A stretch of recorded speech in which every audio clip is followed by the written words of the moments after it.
개역 개정판 신약성경 194페이지 상단에 있습니다. 사도행전 4장 36절 그리고 37절의 말씀을 봉독하겠습니다.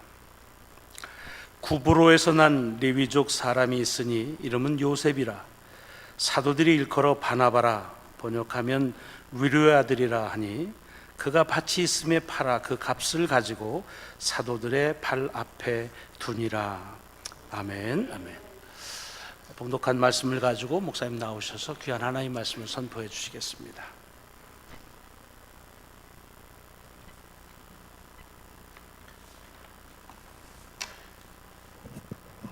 우리 존경하는 이승우 목사님께서 담당하시는 재단에 와서 복음 전할 수 있게 돼서 큰 영광입니다. 오늘 이 설교를 하려고 보니까 내가 웬만하면 떨지 않은데 오늘 좀 떨립니다. 떨리는 이유가 갑자기 보니까 일부 예배 때는 그냥 NCC에서 내 혼자 와가지고 예배를 드리니까 잘 모르는데 여기 우리 장춘식 목사님 그리고 노정선 교수님 그리고 제가 감리교회 교육부 총무를 할 때 섬겼던 교육국 위원장이신 고수철 감독님까지 와 있어가지고 내가 이게 말씀에 이게 좀 빗나가는 이야기도 못할 것 같고 좀 뻥도 못 칠 것 같고 그래서 참 부담스럽습니다. 그러나 하나님께서 부족한 종을 인도해 주실 줄 알고 그렇게 믿고 말씀을 전하겠습니다. 설교하기 전에 박수를 쳤던 것처럼 설교 마치고도 박수까지 받을 수 있으면 얼마나 좋을까, 이런 기대 가지고 말씀을 전합니다. 이승우 목사님하고 저하고 특별한 관계가 있습니다. 제가 감리교 교육부 총무를 할 때 이승우 목사님이 우리 미연합 감리교에서 오랫동안 계속해왔던 제자 성서 연구를 우리 한국 감리교에 소개를 해주셨습니다. 그래서 이승우 목사님이 그 제자 성서 연구의 장단점 그리고 어떻게 하는 건지 방법론을 가르쳐서 교회에 우리 감리교회 교회 지도자들과 함께 워크숍을 하다가 며칠간 해가지고 그게 우리 한국 감리교회의 제자 성서 연구가 정착되는 계기가 되었습니다. 그래서 이승우 목사님은 의식을 하시는지 안 하시는지 모르겠지만 저는 그때 교육부 총무로서 우리 한국 교회가 조금 더 성서를 잘 이해하고 성서 속에서 삶을 좋겠다라는 그런 기대를 가지고 이승우 목사님과 같이 작업을 한 적이 있었습니다. 제가 감리교를 대표하는 건 아니지만 이 시간을 빌어서 특별히 감사를 드립니다. 오늘 봉독한 성경은 두 절만 봉독을 했는데 그 봉독한 거 보면은 키프로스의 섬사람 요셉이라는 사람에 대해서 성경이 소개를 해주고 있습니다. 키프로스의 섬사람인 요셉이라는 이름을 가졌는데 제자들이 그를 불러서 너 이름을 요셉이라 하지 말고 바나바라 해라 이름을 붙여줬습니다. 이 바나바라는 말은 번역을 하면 위로의 사람, 권위의 사람, 권하고 위로하는 사람 이런 뜻을 가지고 있다고 합니다. 그런데 초대교회는 예수 그리스도께서 부활하신 후에 여러 가지 어려운 우여곡절을 겪으며 조금씩 성장을 했고 나중 교회의 모습을 사도행전은 이렇게 가르치고 있습니다. 그들은 사도들의 가르침에 몰두하며 서로 사귀는 일과 함께 음식을 먹는 일과 기도에 힘썼다. 사도들을 통하여 기이한 일과 표적이 많이 일어났다. 그리하여 모든 사람들에게 두려운 마음이 생겼다. 믿는 사람들은 모두 함께 지나면서 모든 것을 공동으로 소유하고 재산과 소유물을 팔아서 모든 사람에게 필요한 대로 나누어 가졌다. 그리고 날마다 한 마음으로 성전에 열심히 모이고 집마다 빵을 떼면서 순수한 마음으로 기쁘게 음식을 먹고 하나님을 찬양했다. 그래서 그들은 모든 사람들에게서 호감을 샀다. 주께서 구원하는 사람을 날마다 더하여 주셨다. 이것이 사도행전의 초대교회의 모습입니다. 이렇게 교회가 많은 핍박과 어려움 속에서도 이렇게 성장하고 발전하게 되는데, 많은 헌신한 사람들이 있지만 그 중에서 특별히 오늘 제가 이 바나바라는 사람에 대해서 여러분에게 소개를 하고, 여러분들도 여러분의 교회 공동체가 하나님의 은혜 가운데서 크게 발전되는데 기여할 수 있는 좋은 교인들이 되기를 부탁을 드립니다. 바나바는 아까 조금 전에 말한 대로 섬사람인데, 이 사람을 제자들이 특별히 세워서 바나바라는 이름을 붙인 이유가 있습니다. 첫 번째로는 이 바나바는 하나님께 온전히 자기 자신을 바친 사람이라고 되어 있습니다. 성경에 보니까 바치스에 팔아서 그것을 사도들의 발 앞에 두었다 그랬는데, 거기까지는 초대 공동체에 많은 사람들이 그런 일을 했으니까 뭐 특별한 것이 있느냐라고 우리가 성경을 이해할 수 있지만, 5장에 보면은 이 바나바가 이 밭을 팔아서 파쳤다는 것이 뭘 의미하는가를 우리에게 극명하게 보여주고 있습니다. 그건 뭐냐면 아나니아와 삽비라 이야기가 나오는데, 아나니아와 삽비라는 그 사람들도 신앙에 열심히 있었던 거죠. 밭이 있어서 팔아서 사도들의 발 앞에 두었는데 일부를 떼놓고 바쳤습니다. 여기에서 우리가 이 아나니아와 삽비라와 바나바의 차이는 뭐냐? 바나바는 온전하게 바쳤고 아나니아와 삽비라는 일부를 떼서 바쳤다. 일부라는 말은 전체 중에 상당한 부분을 말하는 게 아니라 전체 중에 한 10% 미만을 일부라고 안 그러겠습니까? 일부를 뗐다 이렇게 했습니다. 여기에 우리 기독교인들의 자리가 있습니다. 여러분들과 제가 예수 믿는 사람으로 이제 불림을 받았는데, 여러분과 제가 예수를 믿으라 하면 좀 온전하게 잘 믿었으면 좋겠습니다. 그 성경은 온전하다는 걸 뭘 말하느냐 하면은, 여인을 보고 음욕을 품는 자마다 가늠한 것이다 이렇게 표현하고 있습니다. 다시 말하면은 겉으로 보이는 것이 중요한 게 아니라 우리 마음속 깊은 곳에서 보시는 주님 앞에 바로 서는 겁니다. 그래서 그 주님은 내가 음부에 가서 자리를 펼지라도, 저 바다 건너 가서 자리를 펼지라도, 내가 어디로 가든 하나님은 나와 함께 하시고, 하나님은 우리를 살피시되 졸지도 아니하시고 주무시지도 아니하신다고 그랬습니다. 그 하나님 앞에 우리가 온전해질 수 있겠느냐라는 생각을 한번 해봅니다.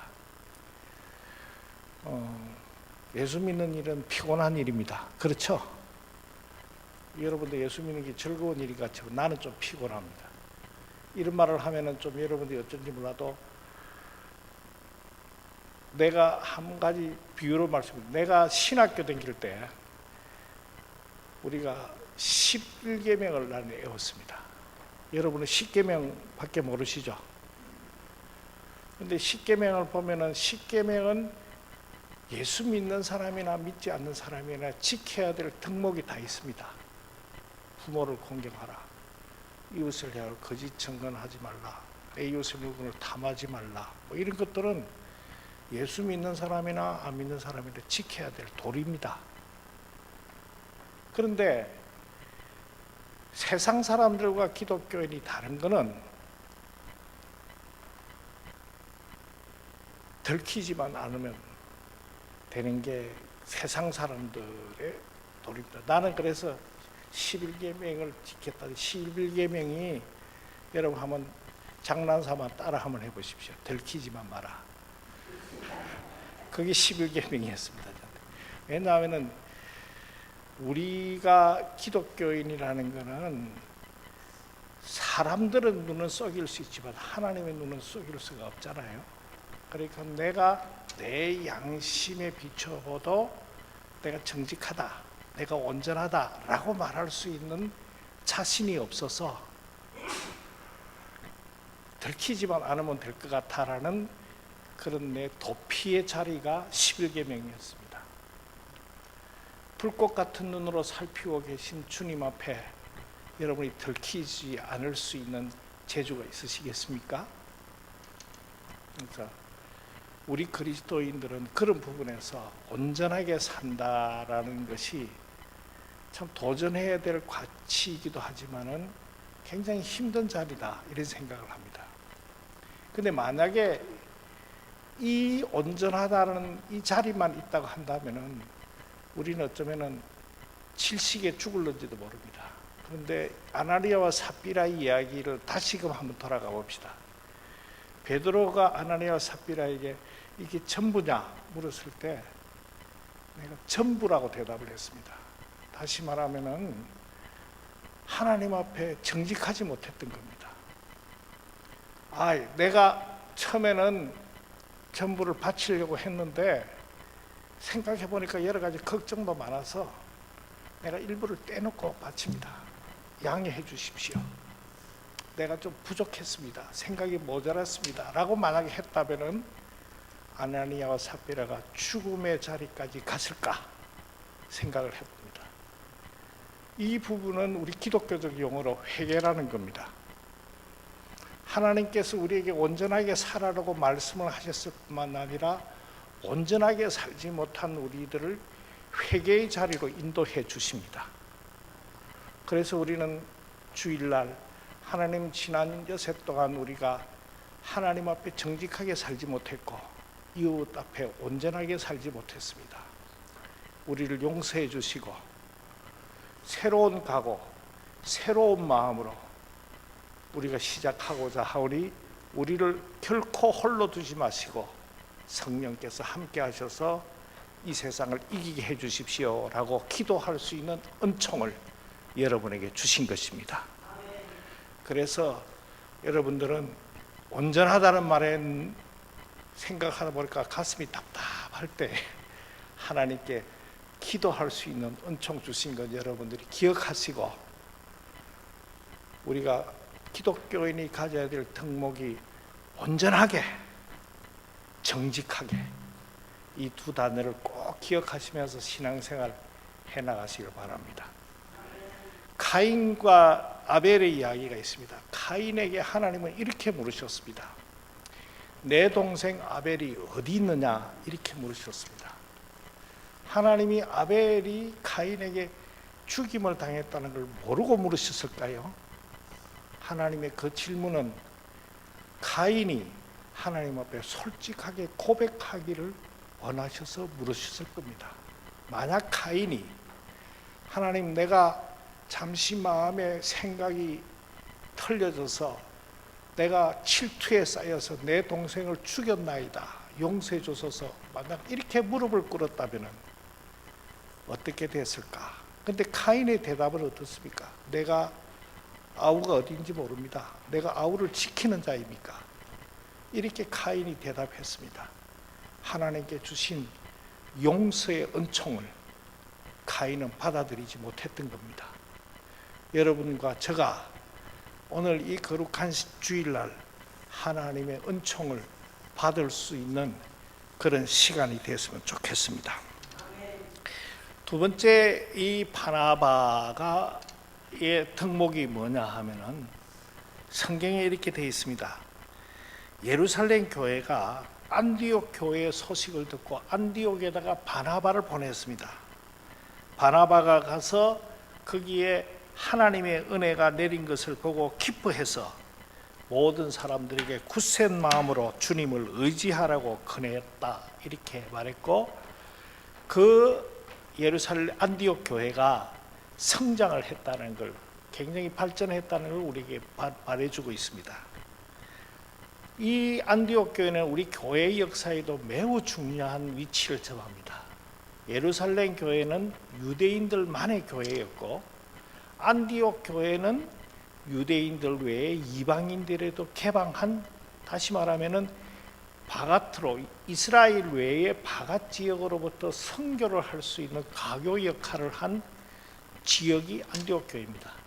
만약 안디옥 교회가 없었다고 한다면은 이 미국 땅에도 교회가 생길 수가 없습니다. 유대인들은 끝까지 처음에 예루살렘 사람들 끝까지 주장한 게 이 하나님은 예루살렘 유대인들만의 교회라고 생각을 해서 이방인들을 교회에 들어오는데 영접을 못했던 겁니다. 그런데 이 안디옥 교회가 이방인들에게 교회를 개방했던 겁니다. 그래서 매우 중요하고, 이 사람들이 하도 열심히 예수를 믿고 신실하게 사니까 주변의 사람들이 이 안디옥 교회의 교인들에게 크리스찬이라는 이름을 붙여주었습니다. 오늘날 우리가 영어로 크리스찬 하는데, 이거는 이 안디옥 교회 때 크리스찬이라는 이름을 붙여줬습니다. 여러분들도 이제는 이 크리스찬답게 산다는 게 뭔지를 좀 한번 다시 생각을 해봤으면 좋겠습니다. 그 다음에 이 안디옥 교회는 예루살렘 지역이나 유대 지역에 가뭄이 나가지고 매우 사람들이 공경할 때에 이 안디옥 교회가 최초로 부조하는 헌금을 했습니다. 다시 말하면 사회 선교를 처음 시작했다는 말입니다. 그래서 이 안디옥 교회는 매우 중요한 교회고, 이 교회를 잘 지도한 사람이 누구냐면 바나바입니다. 그런데 성경은 이 바나바에 대해서 이렇게 평가를 하고 있습니다. 바나바는 착한 사람이요 성령과 믿음이 충만한 사람이다. 그래서 많은 사람들이 주께로 나왔다. 이렇게 표현하고 있습니다. 그래서 제가 이게 성경에 착한 사람이다, 누가 누구를 이게 성경이 평가를 할 때 착한 사람이다라고 평가를 한 구절이 얼마나 있는가 싶어서 내가 성경 찾는 사전으로 갖고 착한이라는 단어를 찾아봤는데, 어느 한 사람을 착한 사람이라고 표현한 게 몇 안 됩니다. 아마 유일하게 바나바에다가 성경은 그런 착한 사람이다 이렇게 표현하고 있습니다. 성령과 믿음이 충만하다는 것은 우리가 다 알아서 알겠지만은, 기독교인의 덕목 중에 착한이라는 덕목이 들어간 구절이 이 바나바입니다. 여러분들도 착한 사람이 됐으면 좋겠습니다. 근데 아멘 하시는데 한번 가만히 생각하고 해보세요. 오늘날 이 시대에 착한 사람이다 라는 말이 칭찬입니까 욕입니까? 억지로 지금 오늘 설교 시간이니까 착한 사람은 칭찬이라고 하지만은, 아마 여러분들의 자녀들이 저애는 똑똑한 애야 이러면은 굉장히 입이 싱글벙글해지겠지만은, 당신 아들은 착한 사람이야 하면은 별로 좋아 안 할걸요. 여러분들의 아이들이 좋은 대학, 훌륭한 대학, 능력 있는 사람, 실력 있는 사람, 이걸 위해서 여러분들이 굉장히 헌신하고 투자하죠. 특히 미국에서 사는 사람들은 거의 당신들을 살신성인할 때 아이들, 자녀들의 교육에 애를 많이 쓰십니다. 그런데 여러분들은 여러분의 자녀들이 좋은 대학, 어디 가기를 원하시는 그만큼이나 내 아이가 착한 사람이 되도록 얼마나 투자하십니까? 장로님을 향해서 장로님은 참 착한 사람입니다 이러면은 기분이 좋습니까? 나쁩니까? 뭔가 착한이라는 단어가 뭔가 좀 모자라고 적응력이 부족하고 뭐가 융통성이 없는 그런 단어로 들리지 않습니까? 여러분들 안 그러신가 본데, 우리 집 사람이 이렇게 이야기 안 하고요. 아들을 이래서 큰일 났어요. 왜 큰일 났냐 이러니까, 저 애가 너무 착해갖고 다시 말하면 빠리빠리하지 못하고 얕지 못하고 뭔가 이런 단어의 반대 단어로 착해가지고 이 복잡하고 한 세상에서 어떻게 살아남을까요? 걱정입니다. 이래서 내가 정색을 하고, 야, 착한 건 덕목이냐 약점이냐 이랬더니 덕목이는 덕목이지. 그러면 됐어. 그랬습니다. 여러분, 바나바를 성경은 성령과 은혜 믿음이 충만한 사람이다라는 평가하기 전에 제일 먼저 앞에 붙인 게 착한 사람이라고 붙였습니다. 우리 그리스도인은 착한 사람이 되어야 됩니다. 부모님 여러분들, 여러분의 자녀가 공부 잘하고 훌륭하고 뭐 이게 똑똑하고 출세하고 이거 중요하지만은 착한 사람인지 아닌지를 여러분이 반드시 점검하십시오. 그래서 만약에 착하짐이 모자란 것 같으면은 그 착한 사람이 되기 위해서 여러분 투자를 많이 하시길 바랍니다. 아멘이 혼자 하는 거 보니까 별로 동의를 안 하시는데 하여튼 어쨌든 성경에는 이렇게 착한 사람이 되기를 원하고 있습니다. 저는 믿습니다. 착한 사람에게, 만약에 착한 사람이 세상을 이길 힘이 부족하고 능력이 부족하다고 하면은 그 착한 사람에게 성령께서 역사하셔서 더 큰 일을 하게끔 나는 도와주시고 함께 하신다고 나는 믿습니다. 그 다음 세 번째 덕목은 바나바는 평화의 사람이었습니다. 오늘 설교 제목을 평화라고 붙였는데 어떤 사람이냐면 이 바울 선생이, 사울이라는 사람이 스데반 집사를 돌로 쳐 죽일 만큼 기독교에 대해서 악감정을 갖고 있었던 사람입니다. 바울이라고 불리는 바울은 예수 믿는 사람들을 이 땅에 없애버려야 유대의 전통이 살아난다고 생각했던 사람인 것 같습니다. 그래서 기독교인을 사이비 집단으로 생각을 했던 것 같습니다. 그래서 예수 믿는 사람들을 완전히 그냥 없애버리기 위해서 막 살기가 등등했습니다. 근데 이 사울이 다메섹 도상에서 하나님을 만났습니다. 전환을 이루었단 말입니다. 삶이 바꾸어졌습니다. 그래서 이 사울이 복음을 전하는 사람이 되었습니다. 그런데 이 사울을 받아들이는 기독교 공동체의 입장은 매우 싸늘했습니다. 어떻게 성경이 정언하고 있냐면은 이 사울이 위장으로 전환을 해서 우리 기독교인에게 접근을 해가지고 우리 기독교인들을 마지막 한 사람까지 잡아가기 위해서 우리를 접근한다, 이렇게 생각을 했습니다.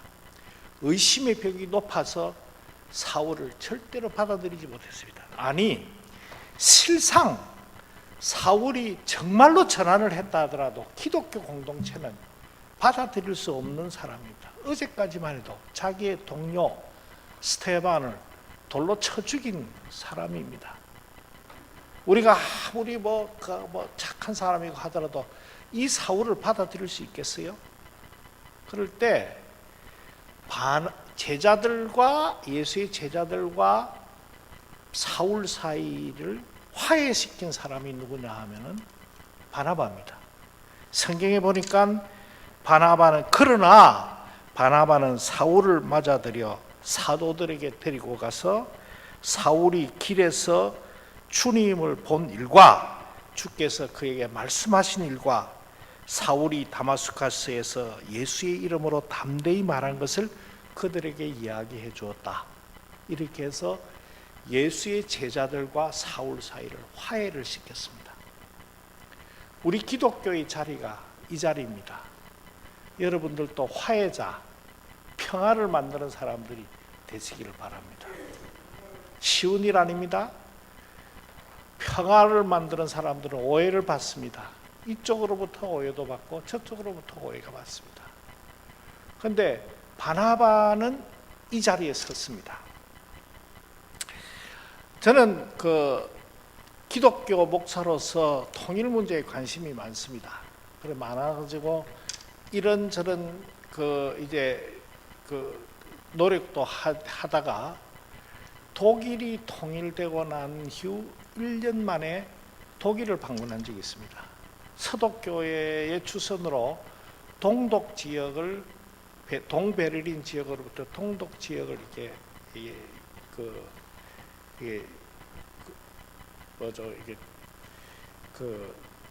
인도에서 동독 지역을 방문한 적이 있는데 그 방문하면서 많은 사람들을 만났습니다. 유치원 선생으로부터 대학 교수에 이르기까지, 또 어떤 사람들은 청소년까지 이렇게 만나서 그 사람들과 인터뷰를 하는데, 동독 사람들이 통일이 된 것을 매우 후회하고 있다, 한마디로 후회하고 있다는 느낌을 받았습니다. 심지어 동베를린 시장을 만났는데, 동베를린 시장은 그 서독의 행포에 대해서 아주 독설적으로 고발을 하고 있는 것을 봤습니다.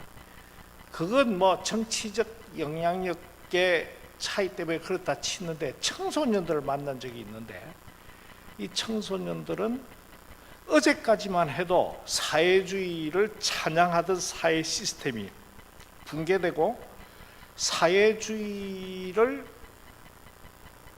실패한 주의로 규정하고 있는 세상에 대해서 이 젊은 청소년들은 받아들일 수가 없었습니다.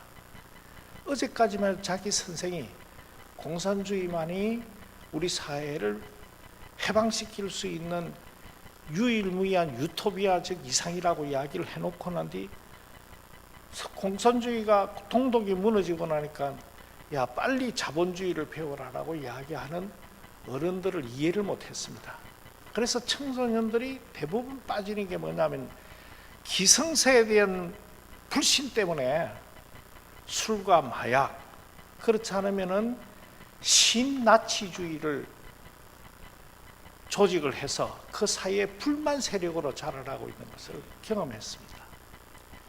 그 전까지만 해도, 내가 그 독일을 방문하기 전까지만 해도 우리는 5천년 민족의 역사를 가지고 있는 나라이기 때문에 통일이 되면은 모든 미움과 어려움들이 봄눈 녹듯이 착 녹아지고 통일을, 우리를, 민족을 화학적 결합을 일으킬 수 있도록 잘 될 것이라고 생각을 했던 낭만주의적 입장을 갖고 있었습니다. 그런데 그 동서독의 갈등을 보고는 야, 이 통일이 이거 만만치 않구나, 이런 생각을 했습니다.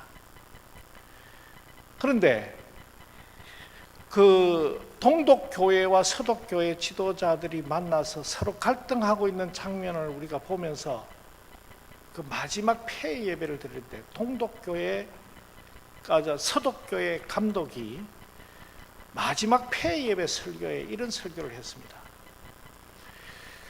우리는 통일이 되기 전에는 동독 사람이 보고도 짓고 그리기도조차 했습니다. 그래서 우리가 서독교회가 도와줄 수 있는 모든 최선을 해서 동독교회를 도와줬습니다. 그런데 막상 통일이 되고 났더니 우리의 준비가 너무 부족했다는 걸 느꼈습니다. 이제는 동독이 귀찮기조차도 하고, 차라리 통일이 안 됐으면은 훨씬 더 좋았을 뻔했다, 그리움으로 남아있는 게 오히려 더 좋을는지도 모르겠다는 생각까지 합니다. 한국교회 지도자 여러분들, 부탁드리건대 통일을 준비하십시오. 준비하지 않고 맞이하는 통일은 어쩌면 재앙이 될 줄도 모릅니다. 이런 경고를 하면서 우리에게 이런 마지막 그분이 붙이는 말이 내가 굉장히 충격을 받았습니다. 동서독 사이는 전쟁이 없었습니다. 그런데 남북 사이에는 전쟁이 있었습니다. 우리는 제한된 범위 내에만 분단되어 있을 때, 제한된 범위 내에서만이라도 서로들 편지도 주고받았고, 동독에서 서독의 텔레비전도 보았고, 서독에서 동독의 텔레비전도 볼 수 있었고, 신문도 볼 수 있었습니다. 제한된 범위 내에서만 우리가 서로 방문도 했고, 친척들, 가족들을 만나기도 했습니다. 결정적으로 우리 서독에서는 국가보안법이 없었습니다. 그런데 내가 알기로는 남북 사이에는 전쟁이 있고, 그 전쟁이 있을 뿐만 아니라 제한된 범위 내에서나마 방문도 불가능하고 편지도 주고받는 것조차, 신문, 텔레비전은커녕 편지도 못 주고받지 않습니까? 이렇게 미움이 겹겹이 쌓여 있는 남북 관계가 만약 통일이 된다고, 그게 통일이 된다고 한다면은 그게 축복일까 재앙일까 한번 생각을 해 보셔야 됩니다. 한국 교회는 그런 부분에서 통일을 준비해야 됩니다. 라는 말을 들었습니다. 그때부터 이 통일의 문제가 이거 그냥 통일되면 좋지 막 이산가족 만나고 눈물을 흘리고 이런 게 아니라 굉장히 복잡한 문제를 안고 있다는 사실을 제가 느끼기 시작했습니다. 근데 과연 이렇게 잔인한 3년간의 전쟁, 600만 명의 군인들이 죽었고 1000만 명의 이산가족을 냈던 이 전쟁, 서로를 미워하고 정오하기에 충분할 이유가 있는 이 전쟁을 경험한 우리가 통일을 위해서 어떻게 이 매듭을 풀 수 있겠는가 고민하기 시작했습니다. 그래서 저는 이렇게 결론을 지었습니다. 우리에게는 하나님의 교회가 있다. 기독교인이 있다. 나 이런 생각을 했습니다. 흔히들 한국 교회를 이렇게 부흥시킨 것은 목사들의 열심, 신방, 열심히 있는 성경 공부, 새벽 기도 이런 걸 통해서 하나님의 교회가 부흥됐다고 생각하는데 나는 하나님께서 우리 교회를 부흥시킨 것은 화해자의 자리에 서라고 나는 부흥시켰다고 그렇게 믿게 되었습니다. 왜요? 성경은 우리에게 가르치고 있습니다. 니한테 잘해주는 사람만 잘해주고 내 이웃 가까운 사람을 사랑하고 너를 미워하는 사람을 미워하고 너를 저주하는 사람을 저주해라 이렇게 가르치지 않았고 성경은 내 원수를 사랑하라고 그랬습니다. 왼뺨을 오른뺨을 치거든 왼뺨을 들이대라고 그랬고 오리를 가작하든 십리를 가라고 그랬고 속옷을 달락하면 겉옷까지 주라고 했습니다. 이 사랑은 우리 기독교인만이 할 수 있는 사랑인데 그 사랑은 그럼에도 불구하고입니다. 오늘날 우리 한국 교회가 그럼에도 불구하고 원수까지도 사랑하라고 하신 주님의 말씀은 이거는 인간이 실현할 수 없는 덕목이라고 우리는 포기하거나 있지 않는지, 만약에 우리가 진정한 그리스도인이 된다고 원수까지도 사랑하라고 하신 이 말씀을 한번 지키려고 노력하고 우리의 과제라고 생각하고 내가 원수까지도 사랑할 수 있는 것까지 이루게 해달라고 우리가 만약 기도한다고 한다면 우리 기독교에는 희망이 있습니다. 그래서 하나님께서 오늘날 우리 한국 교회를 부흥시킨 것은 바로 도무지 아무리 생각해도 해결할 수 없는 남북 간의 갈등을 해결하고 남북 사이의 화해자의 역할로 여러분을 서라고 나는 부르신 것이라고 나는 믿습니다. 이 일에 여러분 기꺼이 동참할 수 있기를 바랍니다. 우리가 만약에 기독교인이 이 원수까지도 사랑하라고 하신 주님의 말씀을 믿는 우리들이, 실천해 보려고 하는 우리들이 만약에 남북의 화해자의 자리를 포기한다고 한다면 우리 남북은 평화통일의 가능성이 나는 없다고 생각합니다. 바나바는 이런 화해할 수 없는 사람들, 원수인 사람들 사이에 화해가 돼서 바울이라는 위대한 지도자를 탄생시킬 수 있었던 것입니다. 여러분들도 바나바와 같은 화해자의 자리에 설 수 있기를 바랍니다. 마지막으로 바나바는 어떤 사람이었냐 하면 관용의 사람이었습니다. 1차 전도 여행을 마치고 2차 전도 여행을 가기로 했습니다. 2차 전도 여행을 할 때 바나바와 바울 사이에 다툼이 일어났습니다. 성경에 보니까 심히 다투었다 이야기했습니다. 사울은 바나바의 넉넉한 가슴이 없었으면 사울은 탄생할 수 없었던 사람입니다. 그래서 안디옥 교회에서도 바나바 선생이 안디옥 교회에 갈 때 바울 선생을 데리고 가서 바울 선생과 같이 사역을 하면서 안디옥 교회를 성장시킨 겁니다. 다시 말하면은 바나바는 바울에게는 생명의 은인이고 신앙의 아버지일 수 있는 사람이었습니다. 그런데 이 바나바와 바울 사이가 갈등이 일어났습니다. 무엇 때문에? 마가라는 젊은이 때문입니다. 이 마가라는 젊은이는 누구냐면 1차 전도 여행을 하다가, 여러분 성경에 보면은 지도를 보면은 예루살렘과 밤빌리아가 별로 멀지 않습니다. 밤빌리아라는 데까지 전도 여행에 참여를 했다가 밤빌리아에서 도망을 가버린 것입니다. 그래서 요즘이야 핸드폰 있고 뭐가 있어서 찾겠지만은 그때야 아무런 소식이 없는데 전도대에서 한 사람이 이탈해버리면 그 전도대가 상당히 어려워진다는 거 아실까요? 근데 마가가 1차 전도 여행 때 이탈을 해가지고 1차 전도 여행이 그렇게 성공한 것 같지가 않습니다. 그래서 바울 선생은 2차 전도 여행에 이 마가를 데리고 가는 것을 꺼리꼈습니다. 그런데 바나바 선생이 마가에게 한 번 더 기회를 주자고 그랬습니다. 그래서 둘이서 다투어가지고 바울 선생은 실라를 데리고 가고 바나바 선생은 마가를 데리고 갔습니다. 그래서 둘이 헤어집니다. 15장부터 바나바의 이야기는 이제는 나타나지 않습니다. 그런데 바나바가 어떻게 등장하는가 보십시오. 빌레몬서 1장 24절에 보면 바울 선생이 빌레몬 교회에다가 보내는 편지에 이렇게 이야기합니다. 나의 동역자인 마가와 아리스다가와 데마와 누가가 문안합니다.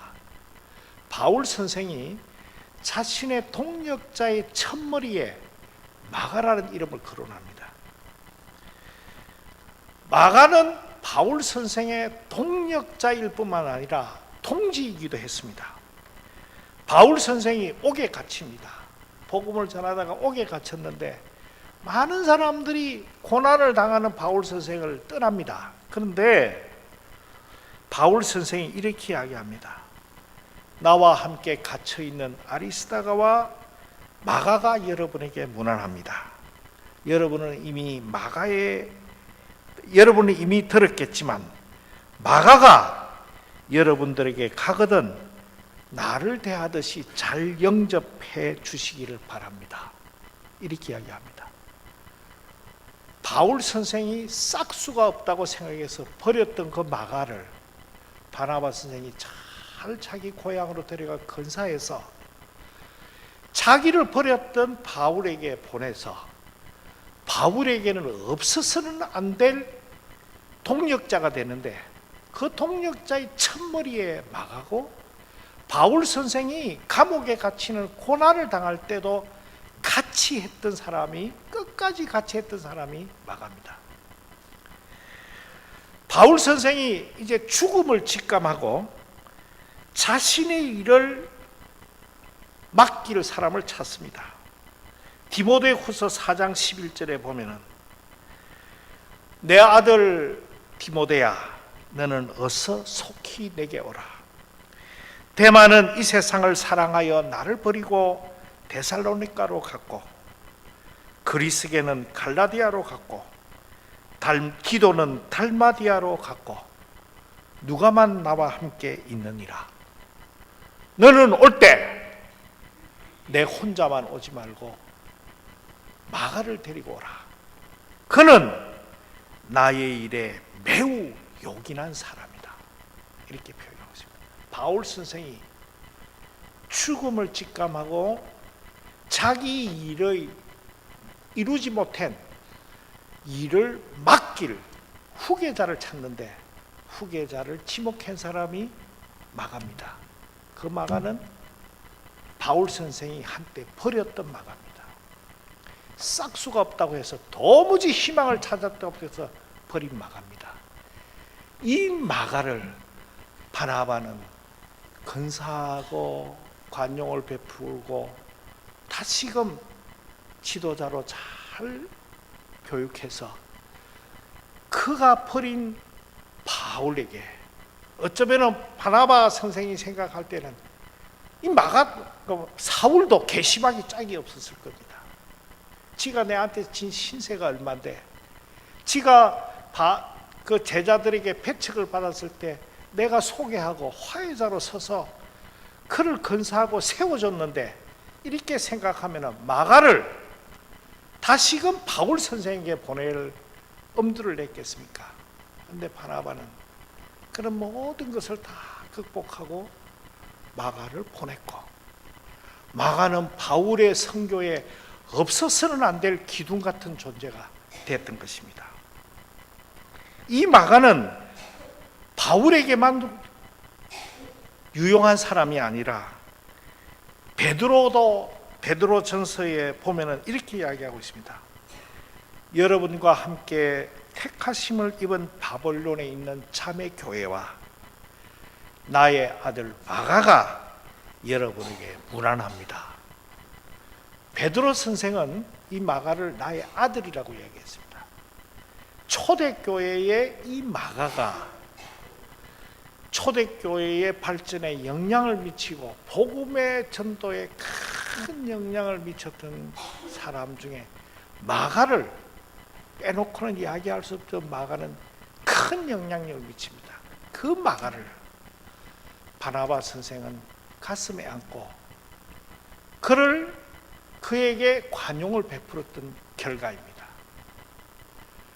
이래서 이런 바나바와 같은 존재가 있었기 때문에 초대교회는 사람들에게 칭찬을 받고 하나님의 복음이 온 세상에 전해지는 놀라운 역사를 경험하게 됩니다.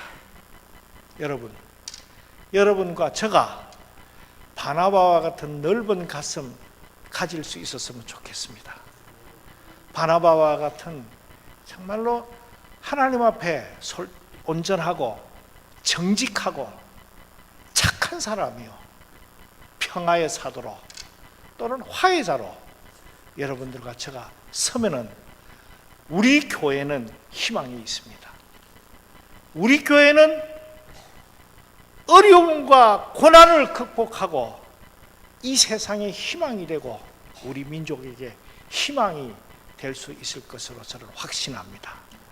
기도합시다. 바나바가 되고 싶습니다. 바나바와 같은 넓은 가슴 가지게 하시고 바나바와 같은 신앙인 되도록 도와주소서. 예수님 귀하신 이름으로 기도드리옵나이다.